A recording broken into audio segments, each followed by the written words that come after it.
অনেক রোগীরাই প্রশ্ন করেন, ডক্টর আমার শরীরে গোল গোল চাকা চাকা হয়ে গিয়েছে, প্রচণ্ড চুলকায়, আমি অনেক রকমের ঔষধ ব্যবহার করেছি, কোনোভাবেই এটি ভালো হচ্ছে না। আমি কিছু ঔষধের নাম যদি বলি, আপনারা অনেকেই দেখা যান পেভিসন এই জাতীয় ঔষধ কিন্তু ব্যবহার করেন। এছাড়া অনেকে দেখা যায় গ্যাকোজিমা এই জাতীয় ঔষধ জাস্ট ফার্মেসিতে গিয়ে তা থেকে নিয়ে কিন্তু ব্যবহার করেন।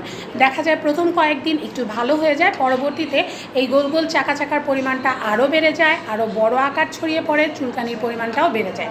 এ জাতীয় সমস্যা নিয়ে আমরা প্রচুর রোগী পেয়ে থাকি। হ্যালো এভরিবডি, আমি ডাক্তার খাদিজাতুল কুবরা, কাজ করছি ডক্টর গিরির সাথে।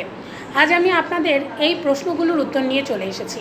প্রথমত, যখন আপনার শরীরে এরকম গোল গোল চাকা চাকা দেখা যাবে, তখন প্লিজ দয়া করে কোনো ফার্মেসিতে না গিয়ে একজন অভিজ্ঞ ডাক্তারের পরামর্শ নিন। এখন আপনি কিভাবে ডাক্তারের সিরিয়াল পাবেন, এই লম্বা সিরিয়ালে কিভাবে আপনি ডাক্তারের শরণাপন্ন হবেন তা বুঝে উঠতে পারছেন না, তাহলে ডক্টর গিরি আপনার জন্য একটি সহজ সমাধান। আমাদের ডক্টর গিরির মাধ্যমে আপনি বাড়িতে বসে জাস্ট একটা ফোন কলের মাধ্যমে অনলাইনে কনসালটেশন করে নিতে পারছেন। এটিকে আমরা সাধারণত দাঁত বলে থাকি বা টিনিয়া ইনফেকশন। এ জাতীয় রোগে আপনি গ্যাকোজিমা বা পেভিসন এই জাতীয় ঔষধ বা স্টেরয়েড জাতীয় কোনো দ্রব্যাদি ব্যবহার না করে আপনার উচিত হবে একজন ডাক্তারের পরামর্শ নেওয়া, এবং আমরা সাধারণত এ জাতীয় রোগে অ্যান্টিফাঙ্গাল কিছু ক্রিম বা ঔষধ সাজেস্ট করে থাকি। দেখা যায় এই ফার্মেসিতে কথা বলে স্টেরয়েড জাতীয় দ্রব্যাদি ব্যবহার করার ফলে কিন্তু আপনার এই রোগটি আরও বেড়ে যায়, যার ফলে এটা ভালো হতেও সময় লাগে এবং এটার যে চিকিৎসা তা অনেক বেশি ব্যয়বহুল হয়ে যায়।